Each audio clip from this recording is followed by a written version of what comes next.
ಬಿಸಿ ಬಿಸಿಯಾಗಿ ಘಮ ಘಮ ಅಂತ ರುಚಿಯಾಗಿರುವಂಥ ಕೊತ್ತಂಬರಿ ಸೊಪ್ಪು ಮತ್ತು ಬಟಾಣಿ ಉಪಯೋಗಿಸ್ಕೊಂಡು ಮಾಡುವಂಥ ಒಂದು ಇನ್ಸ್ಟೆಂಟ್ ಬಾತ್ ಯಾವ ರೀತಿ ಮಾಡೋದು ಅಂತ ನೋಡೋಣವಾ. ಬೆಳಗ್ಗೆ ತಿಂಡಿಗೆ ಮಕ್ಕಳ ಟಿಫನ್ ಬಾಕ್ಸ್ಗೆ ಮಾಡಿ ಕೊಟ್ಟು ಕಳಿಸಿ ಸಖತ್ ಸಿಂಪಲ್ ಮಾಡೋದು, ರುಚಿ ಮಾತ್ರ ಬೇರೆ ಲೆವೆಲ್. ಬನ್ನಿ ಈಗ ಮಾಡೋದು ಯಾವ ರೀತಿ ಅಂತ ನೋಡೋಣ. ಈ ಬಾತ್ ಮಾಡ್ಕೊಳ್ಳೋದಕ್ಕೆ ಮೊದಲು ಅಕ್ಕಿ ನೆನೆಸಿಟ್ಕೊಳ್ತಾ ಇದ್ದೀನಿ. ನಾನಿಲ್ಲಿ ಬುಲೆಟ್ ರೈಸ್ ತೊಗೊಂಡಿದ್ದೀನಿ 2 ಕಪ್ಪಷ್ಟು. ಇದ್ರ ಬದಲಾಗಿ ನೀವು ಬಾಸುಮತಿ ಅಕ್ಕಿ ಅಥವಾ ಜೀರಾ ಸಾಂಬಾರ್ ರೈಸ್ ಕೂಡ ಉಪಯೋಗಿಸ್ಬಿಟ್ಟು ಈ ಬಾತ್ನ ಮಾಡ್ಕೊಳ್ಬೋದು. ಈಗ ಇದನ್ನು ನೀಟಾಗಿ ತೊಳೆದ್ಬಿಟ್ಟು ಒಂದು 5 ನಿಮಿಷ ಮುಂಚೆ ನೆನೆಸಿಟ್ಕೊಳ್ಳಿ. ನೆಕ್ಸ್ಟ್ ಈಗ ಒಂದು ಮಸಾಲೆ ರುಬ್ಕೊಳ್ಳೋದಕ್ಕೆ ಒಂದು ಬ್ಲೆಂಡರ್ ಜಾರ್ಗೆ 1 ಗಡ್ಡೆ ಬೆಳ್ಳುಳ್ಳಿ, 1 ಇಂಚು ಶುಂಠಿ, 5 ಮೆಣಸಿನ್ಕಾಯಿನ ಸೇರಿಸ್ಕೊಂಡಿದ್ದೀನಿ. ಖಾರಕ್ಕೆ ತಕ್ಕಂತೆ ಮೆಣಸಿನ್ಕಾಯಿ ಕಡಿಮೆ ಅಥವಾ ಜಾಸ್ತಿ ಸೇರಿಸ್ಕೊಂಡು, ಅರ್ಧ ಕಪ್ ಫ್ರೆಶ್ ಆಗಿರುವಂಥ ತೆಂಗಿನಕಾಯಿ, ಅರ್ಧ ಕಪ್ ಪುದೀನ, 1 ಹಿಡಿ ಕೊತ್ತಂಬರಿ ಸೊಪ್ಪನ್ನ ಸೇರಿಸ್ಕೊಳ್ಳಿ. ಕೊತ್ತಂಬರಿ ಸೊಪ್ಪು ಸ್ವಲ್ಪ ಹೆಚ್ಚಿಗೆ ಉಪಯೋಗಿಸ್ಬೇಕು. ಸ್ವಲ್ಪ ನೀರು ಸೇರಿಸ್ಬಿಟ್ಟು ನುಣ್ಣಗೆ ರುಬ್ಬಿ ತೆಗೆದಿಟ್ಕೊಳ್ಳಿ. ಈಗ ಗ್ಯಾಸ್ ಸ್ಟವ್ ಮೇಲೆ ಒಂದು ಪ್ರೆಷರ್ ಕುಕ್ಕರ್ ಇಟ್ಕೊಂಡು 4 ರಿಂದ 5 ಟೇಬಲ್ ಸ್ಪೂನ್ ಎಣ್ಣೆ ಸೇರಿಸ್ಕೊಂಡು, ಎಣ್ಣೆ ಬಿಸಿಯಾಗಿದ ತಕ್ಷಣ ಇದಕ್ಕೆ ಅರ್ಧ ಟೀ ಸ್ಪೂನ್ ಜೀರಿಗೆ, 1/4 ಟೀ ಸ್ಪೂನ್ ಸೋಂಪು ಕಾಳು, 4 ಲವಂಗ, 1 ಪೀಸ್ ಚಕ್ಕೆ, 1 ಏಲಕ್ಕಿ, 1 ಸ್ಟೋನ್ ಹೂವು, 1 ಸ್ಟಾರ್ ಹೂವನ ಸೇರಿಸ್ಬಿಟ್ಟು ಮಿಕ್ಸ್ ಮಾಡಿಕೊಂಡು, ಇದರ ಜೊತೆಗೇ ಮೀಡಿಯಮ್ ಸೈಜ್ದು 4 ಈರುಳ್ಳಿನ ಸೇರಿಸ್ಕೊಂಡು ಫ್ರೈ ಮಾಡ್ಕೊಳ್ಬೇಕು. ಈರುಳ್ಳಿ ಬಣ್ಣ ಲೈಟಾಗಿ ಚೇಂಜ್ ಆಗಿ ಟ್ರಾನ್ಸ್ಪರೆಂಟ್ ಆಗಬೇಕು, ಅಲ್ಲಿವರೆಗೂ ಫ್ರೈ ಮಾಡ್ಕೊಳ್ಳಿ. ಇದರ ಜೊತೆಗೇ ಈಗ 1 ಕ್ಯಾಪ್ಸಿಕಮ್ನ ಸೇರಿಸ್ಕೊಳ್ತಾ ಇದ್ದೀನಿ. ಕ್ಯಾಪ್ಸಿಕಮ್ ಸೇರಿಸ್ಕೊಳ್ಳೋದ್ರಿಂದ ಟೇಸ್ಟು ಚೆನ್ನಾಗಿರುತ್ತೆ, ಬೇಡ ಅಂದರೆ ಸ್ಕಿಪ್ ಮಾಡ್ಕೊಳ್ಬೋದು.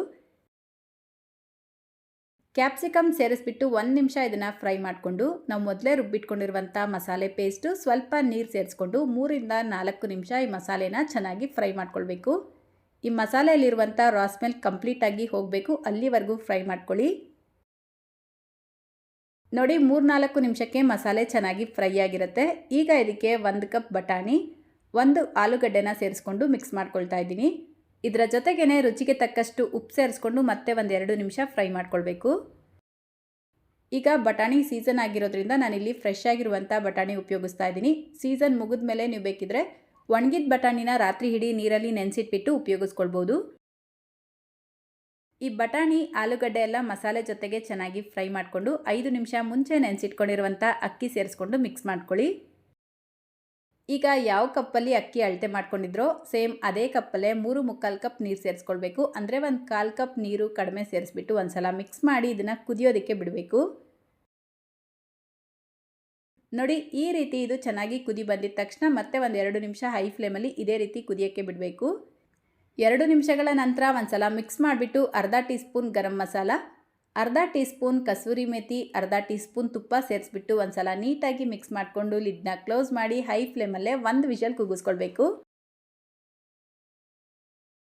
1 ವಿಷಲ್ ಕೂಗಿಸ್ಕೊಂಡು ಪ್ರೆಷರ್ ರಿಲೀಸ್ ಆಗಿದ ತಕ್ಷಣ ಲಿಡ್ ಓಪನ್ ಮಾಡಿಕೊಂಡ್ರೆ ಘಮ ಘಮ ಅಂತ ರುಚಿಯಾಗಿರುವಂಥ ಕೊತ್ತಂಬರಿ ಸೊಪ್ಪಿನ ಬಟಾಣಿ ಬಾತ್ ರೆಡಿಯಾಗುತ್ತೆ. ಕಲರ್ ಕೂಡ ನೀವು ನೋಡ್ಬೋದು ಎಷ್ಟು ಚೆನ್ನಾಗಿದೆ ಅಂತ, ರುಚಿ ಕೂಡ ಚೆನ್ನಾಗಿರುತ್ತೆ ಸ್ನೇಹಿತರೆ. ಸೊ ಮಿಸ್ ಮಾಡಿದ್ರೆ ರೆಸಿಪಿನ ಟ್ರೈ ಮಾಡಿ.